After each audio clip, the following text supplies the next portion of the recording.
6월 12일 정전 시장입니다. 경제지표와 기업들의 실적, 오버행 이슈에도 불구하고 신고가리를 달리고 있는 나스닥, S&P 500 지수에 대해서 골드만삭스, 모건스탠리, 뱅크 오브 아메리카 등 대부분의 월가의 전문기관들이 항복을 선언했습니다. 다만 우리의 JP 모건은 끝까지 현재 증시가 과열되어 있고 거품이다, 이제 터진다 라고 경고를 하면서 포지셔닝을 유지를 하고 있죠. 자, 여기에 이제 지난주 엔비디아 같은 경우에는 내부자 매도가 굉장히 크게 나왔습니다. 한 1천억 규모로 매도세가 나왔거든요. 다만 여러분들 신고가 랠리를 달리고 있다는 거는 손실을 본 사람들이 거의 없다는 거예요. 네, 대부분이 다 수익 구간이고 우리나라랑 다르게 외국 같은 경우에는 내부자 매도에 대해서 그렇게 신경을 쓰진 않습니다. 네, 워낙 시가총액 규모도 높고, 그리고 내부자 매도가 사실은 을에 있는 일이죠. 원래는 이제 실적 발표 전후로 많이 나오게 되는데, 많이 올랐기 때문에 파는 것들은 어떻게 보면은 당연한 거기 때문에 그렇게 크게 타격은 없다. 자, 그리고 뭐 뉴스가 계속 많이 나왔겠지만은 뭐 가치 평가의 대가 에스워스 다보다란 뉴욕대 교수는 양심 고백까지 했습니다. 나는 철저하게 이 지표를 가지고 그리고 가치에 대해서 평가하는 사람이기 때문에 엔비디아 주식 나 매도했다라고 좀 양심 고백을 했죠. 왜냐면은 내가 이걸 계속 가지고 있으면은 지금 엔비디아는 내가 생각하는 가치 평가보다 과열됐는데 더 올라갈 수 있다. 다만 내가 생각하는 가치 평가보다 오버행이 나왔기 때문에 나는 매도한다. 정말 기계적인 매매를 하시는 분이죠. 그렇기 때문에 시장의 이런 평가와 우리가 흔히 말하는 실적에 대한 적정 주가와 정말 우리가 생각하는 모르겠습니다. 이 평가에 대한 현재 주가의 그 오버행 이슈에 대해서 너무 다양한 의견들이 현재 종합적으로 나오고 있고 좀 특이한 시장이기도 하죠. 지금 시장 자체가 빅테크 업종들 특히 상위 뭐 7개에서 10개 종목만 현재 지수 대비해서 승률을 거두고 있고 나머지 종목들은 다 지금 손실 구간이란 말이죠. 이거는 우리나라도 마찬가지이기 때문에 쉽지 않은 시장이 계속적으로 이어질 가능성이 크다는 점. 자, 그리고 이번에 CPI, PPI, FOMC 다 겹쳐서 발표를 합니다. 네, 화요일부터 목요일까지 이 경제 지표들이 겹쳐서 발표하기 때문에 과연 이런 이슈들을 버티고도 투자 심리가 살아나면서 계속적으로 매수세가 유지될 수 있을지 굉장히 중요하다. 제가 뭐 제목은 이번 주에도 오른다면 풀면서 간다라고 했는데 사실 제 성향은 알겠지만은 일단 무조건 실적에 그 평가를 두고 여기에 이제 약간 오버행 나올 수 있는 테마들을 좀 적극적으로 저는 공략하죠. 중소형주 위주로. 근데 지금은 대형주 위주의 장색이 나오고 있기 때문에 만약에 이러한 지표들 말 그대로 무시하고 올라가는 랠리가 계속된다면은 추가적인 대형주에 대한 매도 아니면은 ETF 펀드라도 사야 될 것 같아요. 네, 어쩔 수가 없는 거니까 시장의 상향 이런 거니까 뭐 따라가야 되겠죠. 그리고 연준 같은 경우에는 6월에는 패싱하고 7월 달부터 다시 한 번 더 금리를 인상할 가능성이 매우 높은데 파월 연준 의장이 과연 어떠한 선택을 할 것인가가 좀 가장 중요하지 않나라고 생각이 됩니다. 사실 지금 이러한 인플레이션에 대해서 연준의 금리 인하 정책은 나쁘지 않게 잘 이루어지고 있었는데 갑자기 패싱이 된 다음에 또 금리를 올리게 되면 이상해요. 그러니까 한 달 정도를 지켜보는 연준은 거의 없습니다. 그 중앙은행은 거의 없단 말이에요. 그렇기 때문에 보통 금리 동결하게 되면 이걸 두세 달 정도는 봐야 되는데 그래서 사실 지금 시장에서는 그냥 이번에 그냥 금리를 올려버리고 아예 7월 달에 금리 동결 그리고 하반기에 9월 달 넘어가서부터 금리 인하하는 게 더 낫지 않을까라고 의견이 나오고 있어요. 그래서 파월 연준 의장이 어떤 선택을 할지 솔직히 아무도 모른다. 네, 왜냐면은 지난주에 캐나다, 호주가 금리를 올렸단 말이죠. 금리 동결한 이후에 이미 그러한 이 지표들을 먼저 봤기 때문에 금리를 동결하면은 아마 인플레이션은 다시 한번 더 무조건 오를 겁니다. 떨어질 수가 없어요, 여러분들. 지금 이렇게 주식시장이 화랑인데 그래서 여기에 대해서는 정치적인 좀 내용들 바이든 대통령의 뭐 압박이라든가 특히 제네럴 재무장관 같은 경우가 지금 계속적으로 미국에 대한 이 통화 정책에 대해서 간여를 하고 있죠. 계속 이 디폴트 난다, 우리 국채 발행해야 된다, 지금 회사 그 국가 운영한 돈이 없다, 이거 상업은행 리스크 터질 수도 있다, 이렇게 계속적으로 압박하고 있기 때문에 거기에 대해서 파월 연준의장이 단기적으로 굴복을 할 건지 아니면은 본인의 정말 의견을 지킬 건지 일단 시장의 전망은 네, 대부분이 동결을 이야기하고 있다는 점 머리 아플 겁니다. 파월 연준의장도. 그래서 이번 주 정말 촘촘하게 일정들이 겹쳐 있다. 요걸 좀 여러분들이 꼭 확인하시면 될 것 같고, 자 그리고 아까 말씀드린 것처럼 지금 지수를 이기고 있는 종목들은 그 대형주밖에 없습니다, 여러분들.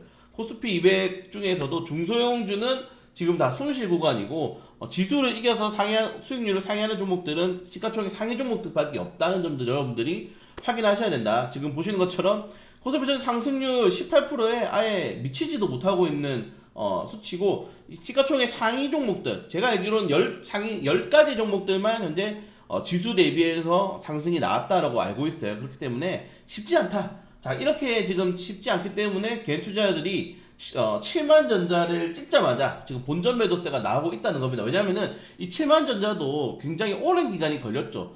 제가 삼성전자에 대해서 안 좋은 얘기 했지만 올랐잖아요. 10% 가까이 올랐잖아요. 근데 그게 본전이 올 때까지 2년 정도 걸렸기 때문에 개인 투자자들이 좀 버티지 못하고 매도세가 나오고 있는데, 일각에서는 이제 개인이 팔았기 때문에 더 많이 갈 것이다. 사실 외인과 개인 투자들은 동행할 수가 없는 겁니다. 여러분들 매매 제가 올려드리잖아요, 마감할 때. 그러면은 투자별 매수 지표를 보시면은 개인 외국 기관이 동시에 순매수 들어온 거 본 적 있으십니까? 없죠. 요때 코로나밖에 없습니다. 코로나 터졌을 때, 네, 그때 개인 기관 외인이 다 순매수를 했어요. 그걸 좀, 그런 걸 제외하고는 보통 이제 엇갈린 매매 포지션 유지하기 때문에 과연 삼성전자에 대해서 추가적인 이 방향성이 있을 것인지 그것도 좀 확인해 볼 필요가 있을 것 같고요. 네, 그걸 제외하고는 사실 큰 이슈는 없습니다. 네, 이번 주 워낙에 주요 경제지표 발표에 시장이 아마 흔들릴 가능성은 높고, 자 그리고 뭐 이런 정치적인 내용들이 너무 많기 때문에 좀 미친 사람들이죠. 네, 중국 같은 경우에는 좀 빠르게 넘어가면 될 것 같고, 그리고 뭐 이번 주부터 또 후쿠시마 관련된 내용도 있으면 저는 계속 말씀드리지만은 네, 여기까지 테마주가 움직이기 때문에 그냥 뉴스를 올려드리는 겁니다. 네.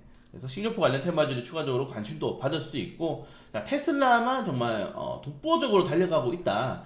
테슬라 관련 테마주들도 최근에 나쁘지 않죠. 그래서 저는 충전소 관련 테마주들을 이제는 수용주에 좀 넣으려고 생각을 하고 있습니다. 그 충전소 같은 경우는 이제 양방향이에요.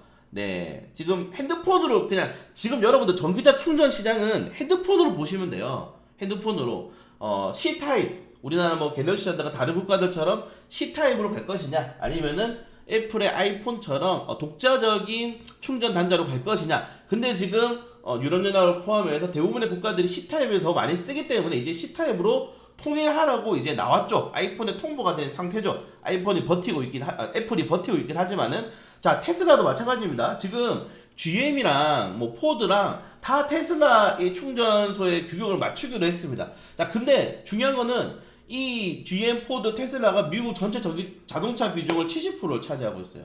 자, 그렇기 때문에 결국 이게 규격이 될 가능성이 높다는 거예요.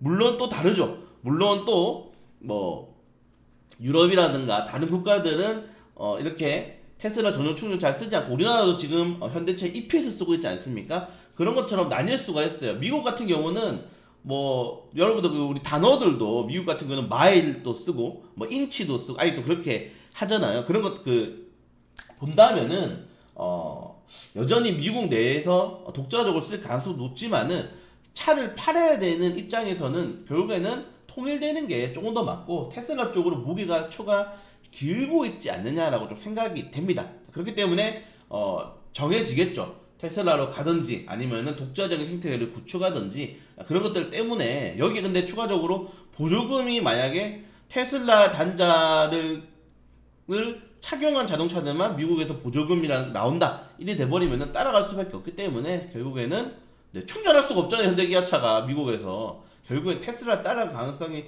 매우 높다는 점, 네, 이 종목은 제가 따로 올려드리도록 하겠습니다. 자, 그리고 건설기계 관련 테마주도 최근에 많이 올라왔는데 일정이 굉장히 좋아요. 네, 이제 본격적으로 네옴시티 이슈가 있고 21일날 우크라이나 재건 회의가 있죠. 네, 그렇기 때문에 일정이 나쁘지 않다. 그리고 전체적으로 지수가 오르고 경기가 회복이 된다면, 만약에 지금 우리나라 경제가 바닥이라면 말 그대로 1% 미만으로 더 이상 성장률이 떨어지지 않는다면은 이제 올라가겠죠. 네, 여기는 네옴시티라든가 우크라이나 재건, 대외적인 이슈도 있고, 뭐, 내부적으로는 원자력 발전 관련된 일정도 있기 때문에 좀 잘 체크를 하신다면은 좋은 포트폴리오가 될 수 있다는 점, 건설기 관련 테마주들도 그래서 한번 확인을 해보시면 좋을 것 같습니다. 네, 이 정도까지 좀 보시면 될 것 같고, 개별적인 이슈들 한 번씩 확인하시면 좋을 것 같습니다. 자, 그리고 오늘 일정이 좀 중요하죠. 오늘부터 일정이 굉장히